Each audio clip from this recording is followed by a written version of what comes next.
Coming up on Let's Get to the Points. Fortunately, there are a lot of points properties in all of Brazil. I got lucky on that one, all points. And Ocean View, too, was really nice. Yeah, you really can't beat that location. So I got that. And then the other one, which is a small perk that I don't think a lot of people think about, is early arrival. You cannot beat the location. You're right on Copacabana Beach. The best part about the favelas that nobody speaks about is they have the best views in Brazil. But wherever you end up going, something that you definitely have is a caipirinha. And a funny tip is there's monkeys everywhere on those two mountains. So you could just be... You see, Mitch? Just keep your food close is all I'm saying. I think Mitch just crossed Brazil off his list. And now, let's get to the points. She loves making family travel first class without the first class cost. It's serene. For him, no travel style is off limits and no destination is too far. It's Miguel. And he loves to use his credit card points and miles for unforgettable experiences in first class and beyond. It's Mitch Shannon. Tonight, we are continuing to explore more of South America on Points and Miles with a trip to Brazil. It is the largest country on the continent, and it's famous for its mix of golden beaches, lush rainforests, and vibrant cities like Rio and Sao Paulo. From dancing at Carnival to cruising the Amazon, Brazil offers some cultural adventures and flavor on a scale that you're not going to find anywhere else. And if you've been thinking about South America, this is the episode for you. We're going to break down the best award flights, where to stay on points, and of course, what else? What to eat. Brazil is one of those countries that combines everything: culture, food, beaches, and bucket list festivals. Plus, it's huge, so you can go back multiple times and have a completely different experience. And to help with our conversation, we have our extra special guest co-host, Michael, from the Instagram channel Passports and Penne, like penne pasta. Absolutely. And as always, we invite you to join in our conversation online by leaving a comment below. Michael, so you are a Hard Rock Cafe fan, am I right? And how many are there? And isn't there one at the airport? I think I just saw one somewhere. There's a few in airports. One where I'm from is in Tampa, but they're all over the place. There's one in Singapore Airport, one in Tampa. There's used to be one in Houston. They kind of go in and out. And how many of those Hard Rocks have you been to? I see that every time you travel somewhere, you make it a point to visit a Hard Rock. So how many are on your list? How many have you been to? Miguel, my goal is 100, but I'm currently at 96, and I should be hitting my 100 at the first quarter of next year, based off of my future travel plans. That's a way longer list than the New Wonders of the World, which is just 7. And where are you with that list? Are you done with that one? I'm done with that one. 7 Wonders of the World, done. Ooh, let's talk to you about this. Okay, so what was your favorite Wonder of the World? That's a tough one. I would say the one that's probably the most, I'm going to give you 2 answers. The one that's the most beautiful and, that pulls you in and you don't realize that it's real is the Taj Mahal. But the one I think that you have to respect the most is probably going to be Petra in Jordan, just because of the vast tunnel system and ways they were able to collect water and live. I mean, it was just crazy and mind blowing. I could have been there for days and still not see everything. And now the most underwhelming. Probably the Colosseum, to be honest with you, in Italy. This is not coming from a bougie level. It's more of, I've seen it so many times that it's okay. I appreciate it. The original structure with all of the marble and everything, that would have been beautiful, like we all saw in Gladiator. But yeah, and most spiritual, in case you're going to wonder, is probably Chichen Itza. That was one of my favorites. And I went there at one point where you can actually walk on it versus you not being able to walk on it anymore. Well, I guess that's good for this episode, because previously we talked about how the Christ the Redeemer in Rio, in Brazil, was the most underwhelming for myself and for another guest we had. Being that this is a Brazil episode, I'm glad that that's not on the bottom of your list. If I remember correctly, Miguel, it was raining when you went there, right? Twice, yeah. Well, I hate to make you jealous, but I had perfect sunshine on mine. It was great. That makes a difference, I think. Absolutely. Yeah, I've been there twice, and both times it was raining and foggy. Within 10, 15 minutes of getting there, it was completely covered and you couldn't see it anymore. And I went on the first time slot, so people the rest of that day, or at least for the next few hours, probably didn't see it at all. So yeah, maybe it would have been different, maybe higher on my list if there was nicer weather. But when I went, I'm like, cool. I like the fact that there was a little church, like the country's smallest church was actually right underneath, or right behind the statue. So that was kind of cool. Now, if they would let me go inside, that would be cool. Because I don't know how they do it, but I've seen a couple people go inside and peek out of the statue. Now, that would be pretty cool. Oh, I didn't know you could do that. A couple people can. I don't know. I've seen a couple people do it. Apparently in the hand, you could go up the arm. Maybe this is AI generated. I don't know. But the pictures that I think Miguel is speaking to is you can walk along the arm and then kind of go out of there and do your selfie. Michael, when you went to Brazil, what flights did you take and what points or miles did you use, if at all? Living here in Atlanta, being a Delta person, I flew Delta and it was a direct flight there and back. I did fly first class. I got really lucky and I think I only spent, if I remember correctly, it was 68,000 sky miles for a round trip, first class, and, total lay down seats. I know that you guys are professionals and you probably know that style of seat. It's one that you lay down and it's kind of,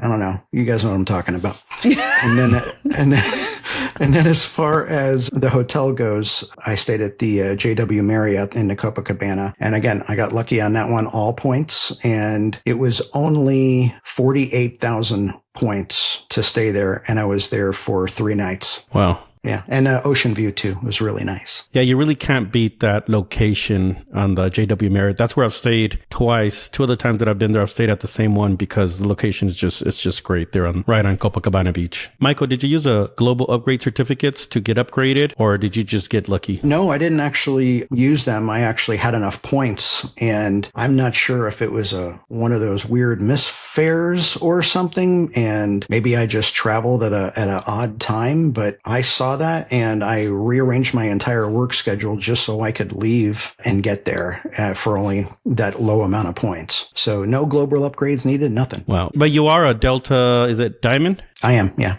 I'm sure that upgrade, made you even more loyal to Delta because I think that's a pretty great deal you got. Absolutely. Did you fly back on Delta as well? Oh, yeah. Michael, you flew Delta. I've flown mostly American Airlines to get to South America. I have flown United once as well. So I think it'll be a good comparison that we can talk about. So both times that I went on American Airlines were actually both mistake fares. Now, the first one goes back to like 2021 and it was New York to Rio on American Airlines business because I was like around $500 round trip. It was ridiculous. But that was the first time I went down there.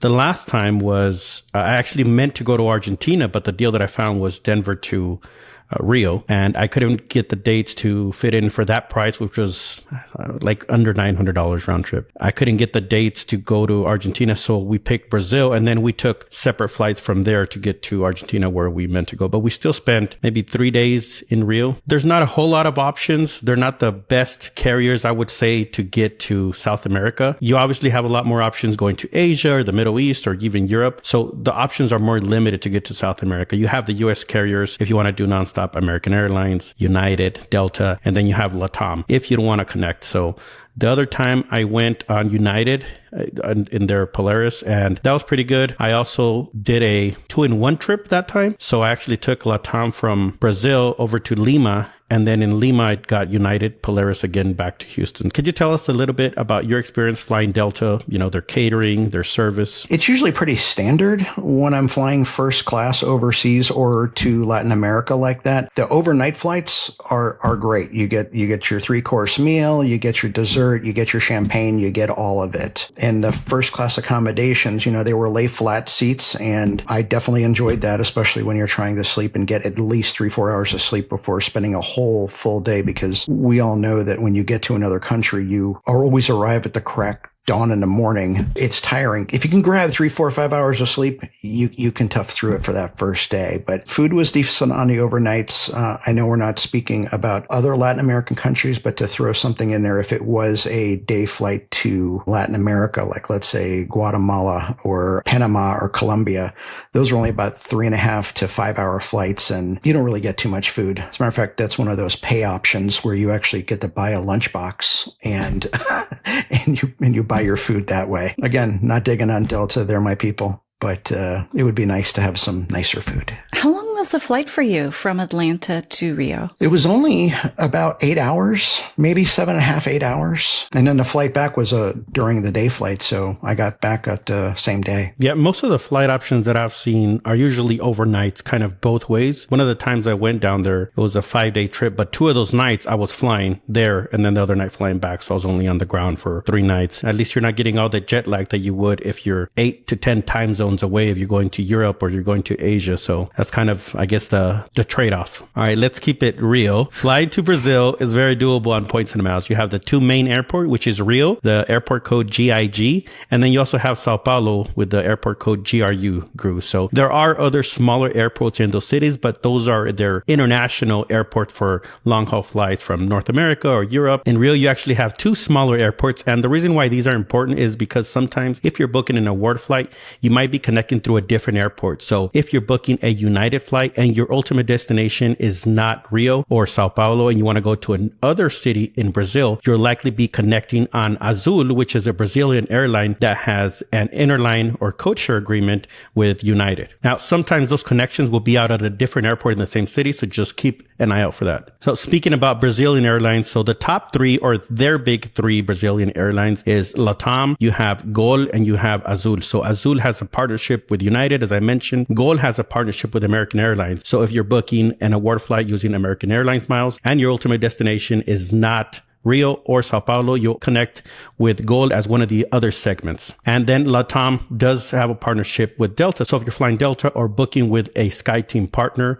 you'll likely connect on LATAM. You can fly to Rio on American Airlines via Dallas, Miami, or New York JFK. You can fly Delta via Atlanta or New York, United via Houston, or even Air Canada via Toronto. If you want to fly to Sao Paulo, you can fly on LATAM nonstop via Boston, LA, Orlando, Miami, Mexico City, and New York, but these routes are seasonal. You can also fly to Sao Paulo on American Airlines via Dallas or New York, on United via Chicago, Houston, Newark, or Washington Dulles, on Delta via Atlanta or New York, Air Canada via Toronto or Montreal, Aeromexico via Mexico City, and you could also fly on Copa via Panama City. Something that I think is fun about visiting South America, Brazil, or South America in general is that there's a few Fifth Freedom routes. So this is where an airline can fly between 2 other countries outside of its home country. So for example, you have Turkish Airlines where they're based out of Istanbul, but they can fly routes between Brazil and Argentina or Brazil and Chile. And so I think that's pretty cool because it gives you a way to sample some of these other products, fly these different airlines without having to go to their hub. So here are some of the Fifth Freedom routes from Brazil. You can fly Turkish Airlines from Sao Paulo to Santiago, Chile on Turkish Airlines. You can fly from Sao Paulo to Buenos Aires, Argentina on Air Canada,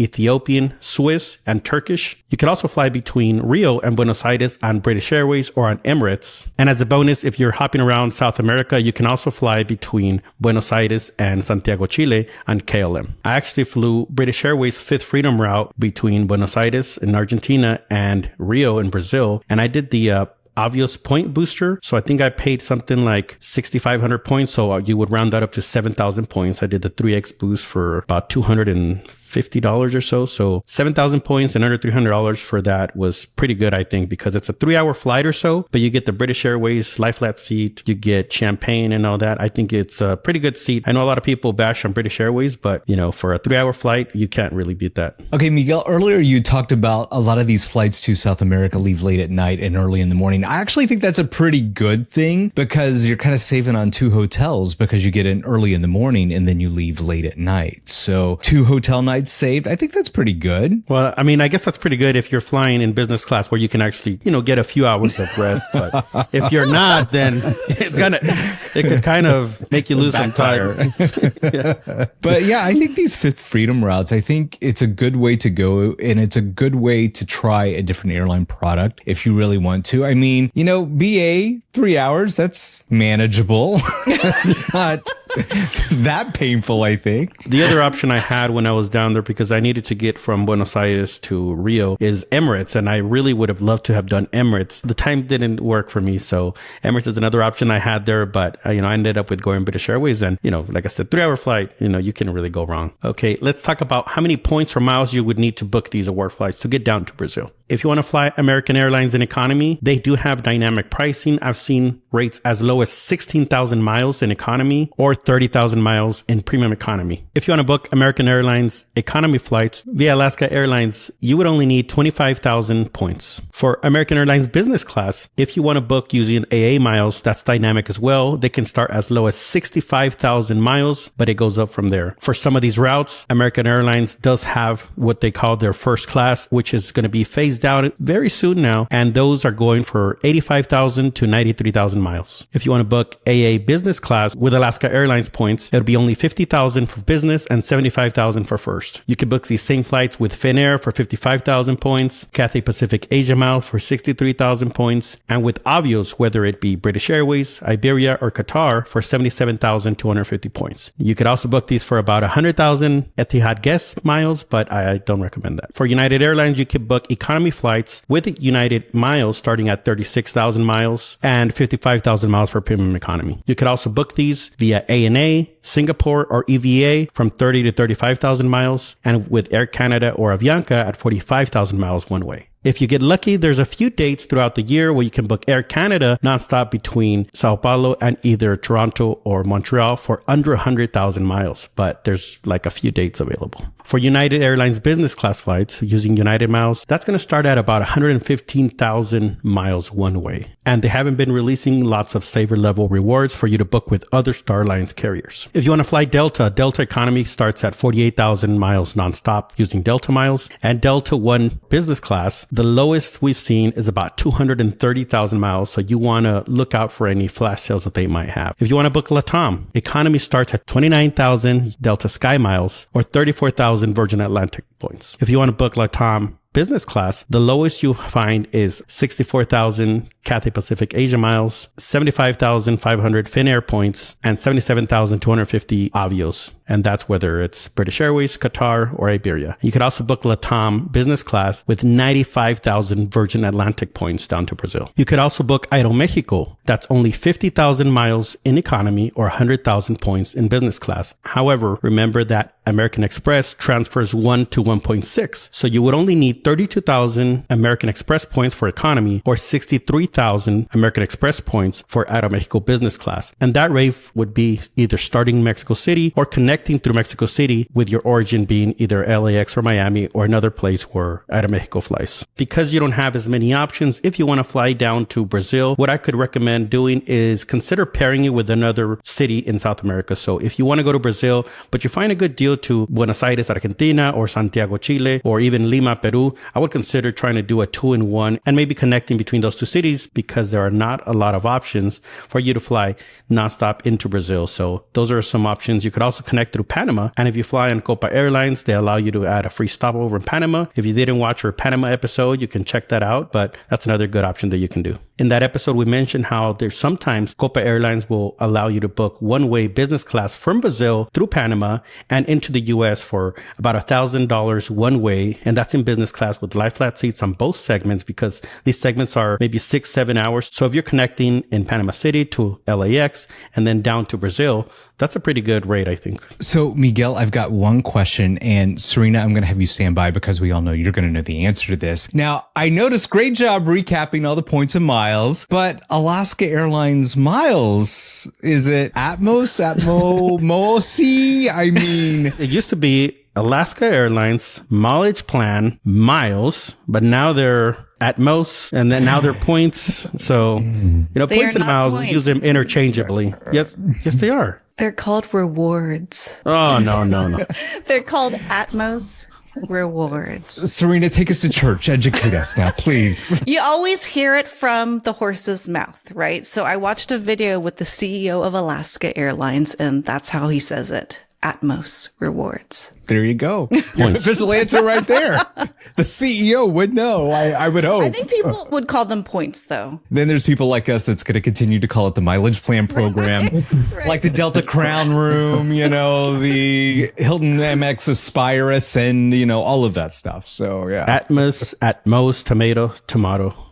Whatever you want to call it. But if you want to find award flights down to Brazil, you could use Seats.aero. And Seats.aero has a multi-city code called SAM. So on your search, you would put SAM. That's for large South American airports. That's going to include Rio, Sao Paulo, Santiago, Buenos Aires. But it's also going to include Lima and Bogota, Colombia. So you want to be careful with those because, I wouldn't want to really fly Avianca. But that's a good way to see if you can find the long haul from North America down to South America using your points and miles. And remember, if you don't want to use the SAM multi-city code for South America airports, you can create your own multi-city code. And in order to do that, you would go to your profile under settings, preferences, and at the bottom, you want to go to custom airport codes. And there you can create your own 3-letter code with any of the airports that you want to include in that group.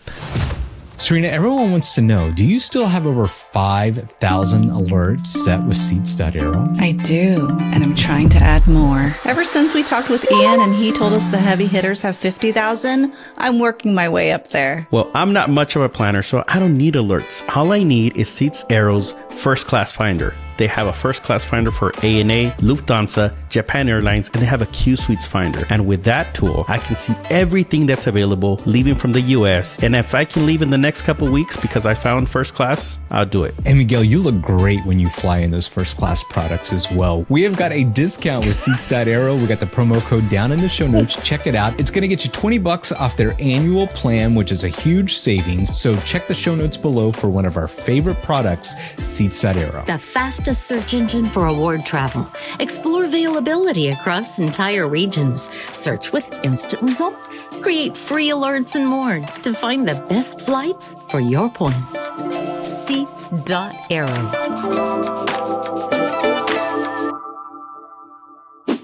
Now it's time to talk about hotels. I know Michael and Miguel, you both stayed at the JW. I know what Miguel's Marriott status is, but Michael, do you have Marriott status? Yes, I have a lifetime platinum elite status. Wow. Someone else in here also has that. Michael, you're lifetime platinum. And if I'm correct, you travel a lot for work. The status that you have with Delta and with Marriott and the points and miles that you earn are mostly because of your work travels, what they call butt in seat or butt on sheets, whatever. Like you're actually staying at these and you're flying these, putting out all those miles to earn these. I find it interesting how a lot of us in this points and miles world earn them different ways. You're paid to earn them. So can you tell us about how you see that earning points and miles for work, and then you like to redeem them for your personal travels? In my travels for work, I have designated territories that I go to. So it's always the specific flights and the specific hotels. And as I was mentioning off camera, I feel like I am in a sort of it's a good bubble. It's not a bad bubble, but it's a bubble of, I'm going to take Delta every single time I possibly can. So that is going to earn me my status on top of my normal annual spend on my American Express Reserve card. There's a Delta Reserve card, I should say. And of course, I always choose Marriott when possible. As a matter of fact, the only time I don't choose Marriott is when I don't choose it, meaning somebody else chooses it for me when we have a certain conference and it's maybe at a Hilton, which Hiltons are great, but it doesn't do anything towards my status. I could see how the flights can be locked in because if you're based out of Atlanta, it makes more sense to have nonstops. Ultimately, over the course of the year, that's more time back at home with your family because you're not connecting somewhere. You're going on these nonstops. But as far as hotels, do you choose Marriott? Is that chosen for you? Because I know some company policies, you don't have a say. Some policies do allow you to choose. So if you were free, could we convince you today to switch over to Hyatt? I know that there's people that I work with that do and are Hyatt people or Hilton people. We do have a limitation on what we can and can't spend. But believe it or not, in some of the places I go to, hours sometimes away from the airport. So it's almost easier because there's always a Marriott or a Marriott property like a Courtyard, Spring Hill Suites, or more abundant than a Hyatt, if you get what I mean. Yeah, definitely. Marriott does have a way larger footprint, both domestic and abroad. So I see it. And that's why I stay at a lot of Marriotts as well, because sometimes, the Hyatt just doesn't make sense. Did your lifetime platinum status help you at all when you were at the JW Marriott in Rio? It did in two ways. One, it got me, and on my profile, I list the things that I want, and it's usually a high floor and away from an elevator. I'm pretty minimal when it comes to that. I never really ask for suites or anything. I just want a high floor and away from the elevator. So I got that. And then the other one, which is a small perk that I don't think a lot of people think about, is early arrival or late checkout. Specifically, on certain flights, Brazil wasn't one of them, but most of my travels, if I do fly out at night, I will push the 4:00 checkout time. The good part about a late checkout is if I am doing some traveling and I'm walking around all day, it gives me an opportunity to take that last minute shower before I jump on a plane. Michael, did you check out the lounge there at the JW Marriott? Because there's not a lot of Marriotts that actually look for the lounge, but that was one where I really took advantage and, had the free hors d'oeuvres and a couple free drinks there. Did you check that out? No, I didn't. I did go on the rooftop and it was beautiful views, but no, I didn't check out the lounge, and I probably should have, but maybe I'll go back. Yeah, that's a reason for you to go back now. Yeah, the rooftop is great there. They have a bar. There's a pool there, and you could actually see the Christ the Redeemer if you peek over one of the sides. But the lounger was pretty nice, and I don't always do the lounges, Serena. I know you love hotel lounges, but this one impressed me one time because one of the times I went, they actually had a pasta bar. Oh. You could choose the type of pasta, the type of sauce. It was really nice. Get some free beers and just hang out. You could also see, it's on the side of the street, so you could see the beach. You could see the water there. That's one of the lounges that I do try to check out. I feel like passports and penne should be going to this pasta bar. That's exactly what it is. Also, can I ask about this 4 p.m. checkout? I didn't know that Marriott Platinum has a 4 p.m. checkout perk. Is that a perk? Oh, that's a huge perk. Yeah. Okay. And I think because of status, I know I mentioned it real briefly, but I always seem to get in early. And I'm talking sometimes like 10:30, 11 o'clock, and they let me in. Do I show my mobile app that shows that I'm a Platinum Elite? When I'm there at the front desk, just in eyesight? Yes, I do that, but most of the time it works. So you walk in with your app showing. Oh, that's great. Not every time, sometimes. I'm going to be honest with you. This hotel is a little bit dated, I would say. The best thing about this is going to be the location. You cannot beat the location. You're right on Copacabana Beach. You cross the street and the beach is right there. So the reason to book this hotel, especially using points. If you're a Hyatt fan, cool. You can stay at the Grand Hyatt and take an Uber to come down to Copacabana Beach because it's not close. It's a outside of the main areas, I would say. If you want to be right in Copacabana Beach using points, you could use Marriott points. I think there's a Hilton around there. And then there's a lot of Accor properties as well. So if you're into the all Accor, Live Limitless, whatever that's called, you could use those points as well. But most of us probably have points that you can transfer into Hilton, IHG, Marriott, and I would say this is one of the better locations that you can book with points. Fortunately, there are a lot of points properties in all of Brazil. And in Rio, there are a number of points properties on Copacabana Beach. I'll run through a list of some of the points properties you might want to look at. And some of these will be on the beach and some not. So for Hyatt, there's the Grand Hyatt Rio at 12,000 points per night. And there's also a Grand Hyatt in Sao Paulo for 15,000 points per night. For Hilton, there are multiple Hilton brands all over Brazil. Most notable are the Hilton Rio Copacabana for 60,000 points per night. And there's an SLH property called the Emiliano Rio, also on Copacabana Beach for 95,000 points per night. And if you want to go to the Iguazu Falls area, which I do, there is a Hilton Doubletree in that area for 28,000 points per night. For Marriott, the beachfront Marriott properties in Rio include the JW Marriott, where Miguel and Michael stayed at, and that starts at 30,000 points per night. There's also a Sheraton Grand that also starts at 30,000 points per night. In Sao Paulo, there's the Renaissance at 40,000 points, and the brand new Westin is 30,000 points. There's Also a W in Sao Paulo, and that starts at 37,000 points per night. For IHG, there is an Intercontinental in Sao Paulo, and that ranges between 50,000 and 95,000 points per night. There are also several Holiday Inns in the country, and they range from 10,000 to 20,000 points per night. There are also 2 Iberostar all-inclusives in Brazil, and those start at 80,000 points and up. And then as Miguel mentioned earlier, another program to look at is Accor, and there are several Accor properties on Copacabana Beach. Some notable non-points properties. In Rio, there's the Copacabana Palace. This is a very well-known, iconic property right on the beach that you can book with your American Express Fine Hotels and Resorts credits if you have the American Express Platinum card or the Business Platinum card.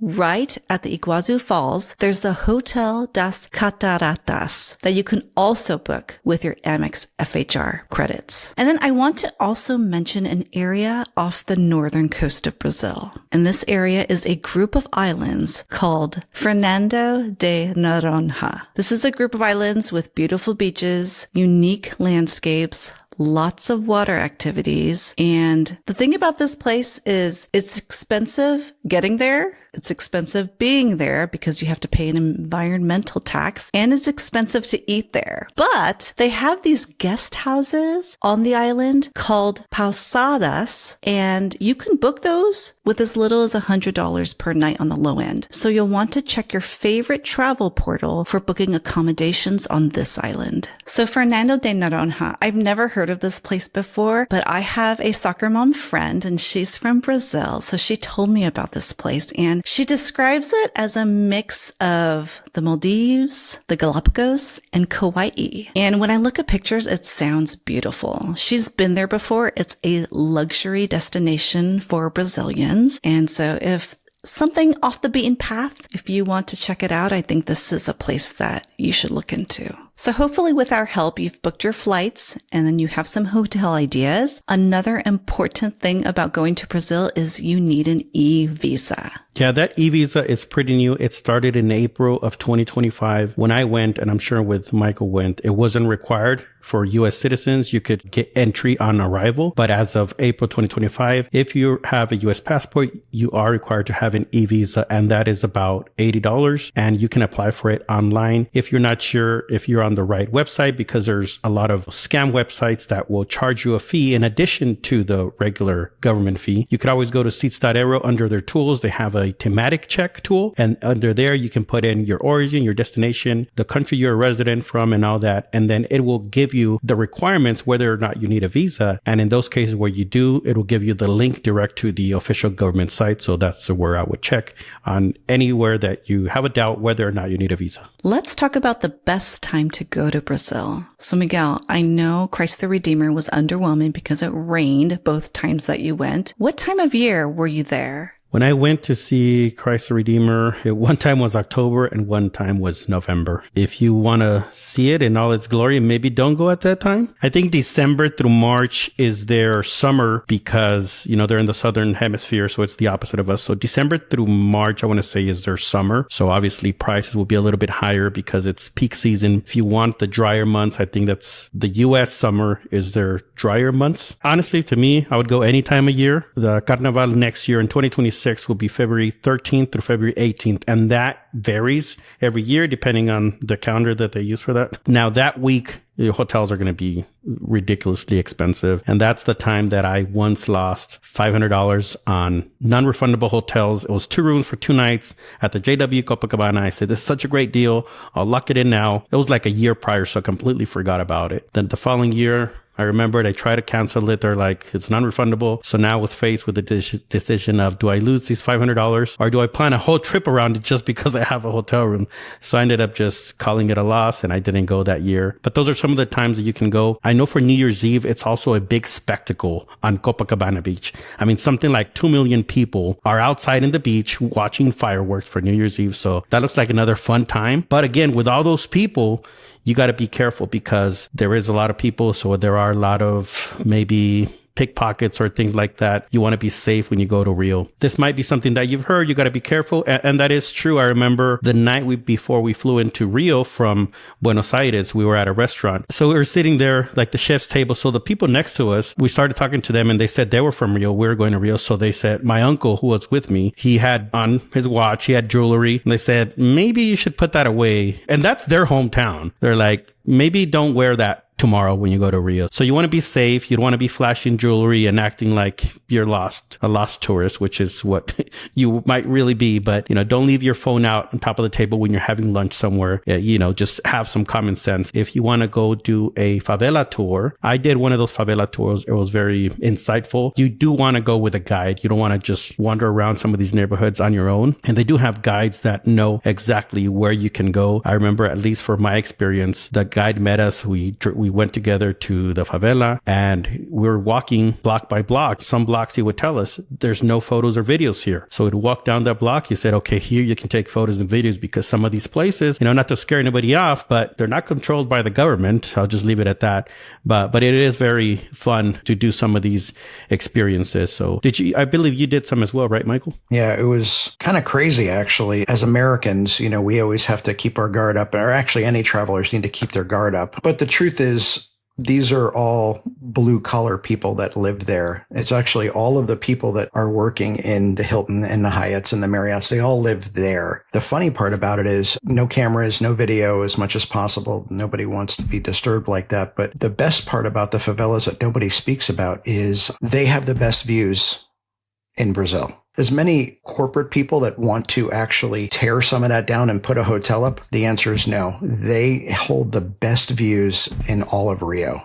Yeah, I remember to get up there. I mean, it is going up the hill because these are built on hillside. And so we had to pay like a bike taxi to get us up there. And so we took the bike taxi all the way up there. And then, so from there, the views are amazing. There's this place. I don't know if you went. I think they call it like Stairway to Heaven or something. So it's an old man's house. He just sits there and collects money so you can go to his rooftop and take pictures up there. Yep. Came with my tour. It was great. Back to your comments about safety, Miguel. My Brazilian friend, she also recommends when you're landing in Brazil, she recommends landing during the day. And she also recommends booking private transport from the airport to your hotel or going with an official taxi. She does not recommend Uber at all when you're going from the airport to the hotel. Oops. These are just some things to keep in mind if you're planning a trip and are concerned about safety. Michael, did you take Uber? Because I took Uber and I guess I'm glad I'm back, but it worked out for me. I think it's just easier. I understand from a female perspective, female solo travelers always have to look over their shoulders a lot more than I think male solo travelers do. But I just took a taxi. Official taxi is okay. Oh yeah. Official taxi is okay. Something else that I enjoyed about the favela tour is that we got to eat up there, and it's somewhere that I probably wouldn't have found on Google Maps because it was kind of like a local place. There's not going to be a lot of people that are going up the hill on this favela to go eat at this little restaurant. So I thought that was pretty cool too. We'll come back to the food a little bit later on, but what other tours did you do, Michael? I mainly did a tour that legitimately lasted the entire day. It was an 8 or 9 hour tour with a physical tour guide, which took me to the Christ the Redeemer. We went to the famous Portuguese library that was downtown. We also went to a couple of favelas. We watched some of the hang gliding. They jump off the side of the mountain and then you can watch them go down. Paragliding. Had a couple of food stops. And then I think we ended our day at Sugarloaf Mountain. And that was great. That was fantastic. Not only was it a beautiful view, sunset was absolutely fantastic. I was able to capture all of that as well too. And a funny tip is there's monkeys everywhere on those two mountains. So you could just be... You see, Mitch? Just keep your food close is all I'm saying. Tunnels and monkeys. Tunnels and monkeys. I think Mitch just crossed Brazil off his list. The food will bring you there, Mitch. The food is just fantastic. And people. And it brings monkeys too. That's that. Yes. Just in that space. Just in that one. Well, a couple spaces, but yeah. Yeah, that is one place that I'd like to paraglide or hang glide in Rio because that looks amazing as well. I've only done it once, but Rio would be one of the places where I'd like to do that. I think one of the main attractions or experiences that you want to do in Rio is go see Christ the Redeemer. It might be underwhelming to some people. It's still pretty cool. I mean, I guess it's not huge, but because it's on top of the mountain, it's really nice to, the location is actually pretty cool. If you want to book that, there are a lot of tour operators that will sell you the package. You could go on your own. I think one of the times that I went, I got the ticket straight from the government agency or whoever runs that, and we took an Uber there. We were safe in the Uber, Serena. But if you want to be picked up and not worry about that, you can book a tour like Michael did. They'll pick you up at your hotel and go do either just the Christ the Redeemer tour or, a multi-stop tour. You know what? I did one of those tours the first time that I went. Another place that we went to was the stadium, Maracanã, which is one of the football stadiums. And football, let me tell you, or let me translate to U.S. audience here, soccer. In the rest of the world, it's called football. And the people in Brazil are so passionate about football. I would say it's almost like a religion. I mean, everywhere I would look where there was a TV on, they were watching football anytime. So you're walking down the street, you see a barbershop, the TV's on, that's what they're watching. The hotel lobby, that's what they're watching. Everywhere, it is everywhere. So if you don't have time to actually catch a match down there, and it doesn't have to be Brazil national soccer team. There we go, soccer. It doesn't have to be the national football team. You could go and see a club team. I think in Rio, one of the club teams is Flamengo. I would say going to experience a football game down here would be amazing. I didn't do it in Brazil. I did it in Argentina, but the energy is just unmatched at those football stadiums down there in South America. So that's something that should be added to your list as well. If not, at least do the stadium tour like I did at Maracanã and get a glimpse of what it would be like to watch one of these matches live. Rio has plenty of parks. It's a very green city. They have a lot of botanical gardens everywhere. And believe it or not, there's a bunch of museums. One of my favorite ones is going to be the Museum of Tomorrow. And I know there's a Portuguese name to it that I just don't know how to say, nor will I even try. But best museums I think I've ever actually been to. And it was just off the cuff. I wasn't even going to do it, but I found the time. I definitely suggest that. Something that I would like to go back to Brazil for is the Amazon. They have so much wildlife, and you said it's very green. I'd really like to go back and get into the jungle. Of course, I probably wouldn't go do it on my own, but that's something that I really want to do. If you don't want to go to the Amazon, you can just go do some hiking. Michael talked about Sugarloaf Mountain. There's a bunch of hikes that you can do, but wherever you end up going, something that you definitely have is a caipirinha. So the caipirinha is Brazil's national cocktail, and it's made with cachaça, which is their national liquor, lime, and sugar, and sugar, and sugar, and so much sugar. I would say I had a few caipirinhas in my visit to Brazil. It's just the thing to do there. You need to have a caipirinha because, that's what everybody's drinking for the most part. Some other local dishes that they have, I think one of the main ones is called feijoada. So the feijoada is black bean stew mixed with different meats.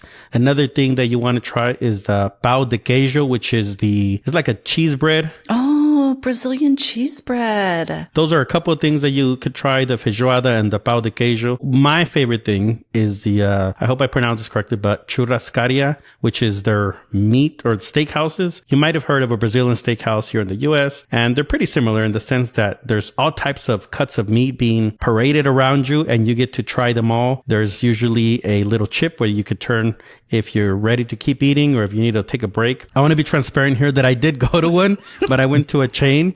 It's called Fogo de Chao, which is still here in the US. And I didn't know where else to go, but I wanted to have Brazilian steakhouse. So I went to Fogo de Chao in Rio, and I can confirm it's kind of the same as the one here. If you have some tips for better churrascaria in Brazil, let us know in the comments, because if I go back, I don't want to go back to Fogo de Chao. I want to go to more of a local place. I know in Sao Paulo, it's more of a foodie city. I haven't been there. I've been there once. It was on an overnight layover, so I didn't get to explore the city. That's when I was flying from Rio to Lima on LATAM, and I had an overnight in Sao Paulo. I just stayed at I think it was a Hampton Inn by the airport, so I didn't get to explore that. But I know Sao Paulo is pretty unique. I think Brazil in general has the biggest Japanese population outside of Japan, so there's a lot of Japanese influence. But something else that I tried in Rio was acai, and it is everywhere because acai, that's where it comes from, the Amazon. So they're everywhere. Literally, you could go to a convenience store like 7-Eleven and serve yourself acai from like if it was a Slurpee. That's, it's just everywhere. Did you have some acai, Michael? I did. And more importantly, unlike America, you don't need to put 82 toppings on it for it to taste good. It tastes good on its own. And I think that the only thing they gave me there was an option for some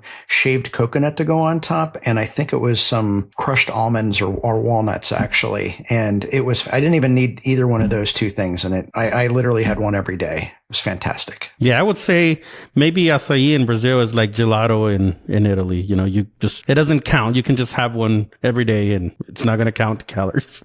Perfect analogy. There are a lot of health benefits, right? I think the Italians would disagree with you. I think I disagree with you too. I think I would rather the gelato because of different flavors. I guess I could add different toppings on acai, but This is a good debate. Gelato versus acai. Well, I'm the guest host, so I'm just going to say Italians, not me. Okay, passports and penne. No, I'm the guest. I'm not going to tell Serena that she's wrong. I'll just say the Italians would disagree.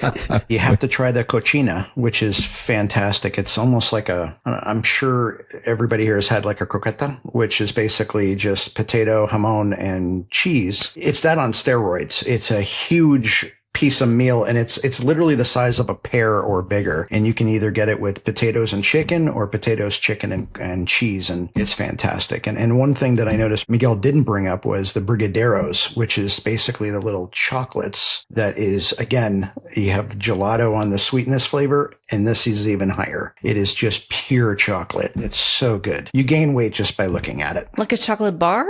no, it's a chocolate ball, like a fudge ball. I might have gotten some of those chocolate balls as a welcome gift at either the JW or because I did also stay one night at the Sheraton Grand in Rio.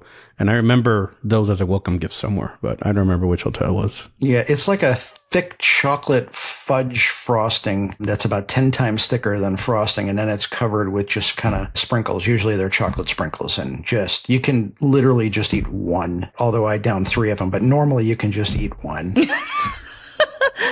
Wow, sounds delicious. Michael, what is your current country count? I'm currently at 71 and 73 in the next 2 months, or I should say by the end of the year. And do you have a goal? 100 is the goal. And that's going to... Okay, that's a very popular goal in this show. Yeah, 100. Yeah. Now, Michael, earlier you were showing us your Starbucks mug wall, and I think viewers will be interested in seeing it. There's a lot. There's 60 or 65 up here right now. And then I have another 40 or 50 in the closet. Oh my gosh. I think it's safe to say you have one without You probably have one. Just don't Your ask me to job over the videotape next it. month That's is to all, find because it. I may not have it. Michael, out of all those countries that you visited, which one has been the most surprising or something that you didn't expect from one of the ones that you visited? I would say the one that surprised me the most, and it's probably because not that I don't want to visit every country in the world, but I just had no urge to go to this one place, but Poland. Poland was something that just surprised the heck out of me. We tagged it on to a trip where we also went to Prague first, and then we went to Poland, and my wife really wanted to go see Auschwitz and everything. And then unfortunately, she got sick on the last day of Prague. She suffered the first day going through Auschwitz, and then I had to spend the next 2 days alone wandering around in a city that I really didn't even care to go to. But it ended up being one of my favorite cities because it is just beautiful. It's clean. The people were fantastic. The food was phenomenal, and the coffee was great. Oh, wow. That's great to know. It was a surprise. I'm not going to lie. Which country has been the most underwhelming, or to put it another way, a country that you wouldn't really necessarily care to go back to? I think to answer your question, Miguel, Panama was a little underwhelming for me, and it's probably because it was so Americanized, and it was so modern, and there was only one pocket, and I believe it was this little town called Casco Viejo, and that was beautiful, right? I could have probably spent my whole time there, but I'd be bored after 4 hours of just walking around the same 8 streets. But outside of that, it was very Americanized, very modern, and I didn't feel like I was in, Central America or just Latin America in general. Well, this will go well after Panama episode. Tonight we today giving you some of our best tips on Brazil. And we want to know, maybe we missed something. Let us know what your best tip is. And where do you stand on the Uber taxi debate? These are important questions we need to know. So please leave a comment below. Michael, we've enjoyed having you here tonight. Where can people find you? Thanks for having me. You can find me on Instagram. It's at Passports and Penne, and you'll probably find myself being very truthful and transparent about all my travels. I try to answer every single message and note that I actually get, and there's plenty of tips and travel advice on my page on a daily basis pretty much, but mainly travel stuff. And cocktail alerts. Oh, and cocktail alerts. Yep. Miguel is speaking to every time I'm in the Sky Club. I have to give a cocktail alert of how many people are actually drinking cocktails, somewhere between 5:30 a.m. and 8 a.m. And believe it or not, that number is higher than between 8 and noon. I don't know why, and I don't know how people actually go to work and function with straight bourbon or even just a couple of mimosas. I just don't get it. My people love the updates. These are important things that Instagram needs to know. So thank you, Michael, for bringing that to us. That's it for now. I want to thank all of our hosts. It's Serena. Bye, everyone. Thank you, Miguel. Later. And thank you for joining us tonight, Michael. Thank you for having me. And I've been Shannon. Make sure you sign up for our email newsletter. Snap the QR code right now on your screen for the latest and everything going on in the Points and Miles world. We're back next week with another new show. Get ready. Miguel and Osman is here, and it is the big day in the World Cup final draw. It's going to take place, and we've got an entire episode for you on everything that you need to know with tickets, where to go, and a lot more. Thank you for watching and listening. So, Michael, did you know Miguel's one of those 5:30 people? 5:30 is in the morning? Yeah, actually him. 5:30 cocktail people. Like, I just can't. I gotta go to work, man. I can't. Let's get to the points.com. Yeah. Maybe we should ask you how many you've been to. I've been to a total of 96. Oh, wait, should we ask you? Yeah, we'll ask you. Hold on. I'm sorry. I thought you were asking. No, that's okay. This is how it is behind the scenes. You got it. I used to buy it all the time, but then we got sick of it. Not for the show, but I remember. I thought it was. It just brought back memories. That Brazilian cheeseburger is actually really good. It's really good. I don't want to talk about where I went because I went to Fogo de Chao, which is the chain. I don't know. Yeah. I don't know if Not an official I one. could say it. I'll say it on. I'll say it. I'll say it. With Alaska Atmos miles points. It's points, right? Atmos I'll just say Alaska rewards. Airlines. Atmos, like atmosphere. Oh yeah. it's Atmos. No, Atmos. Okay. All right. We'll keep it for. I'll just say Read the points. thing you said. Did you not read it? I did, but all I've been hearing is Atmos. So I watched Ben's video. It's Atmos. It sounds a little like it's Leviosa, not Leviosa. so like that.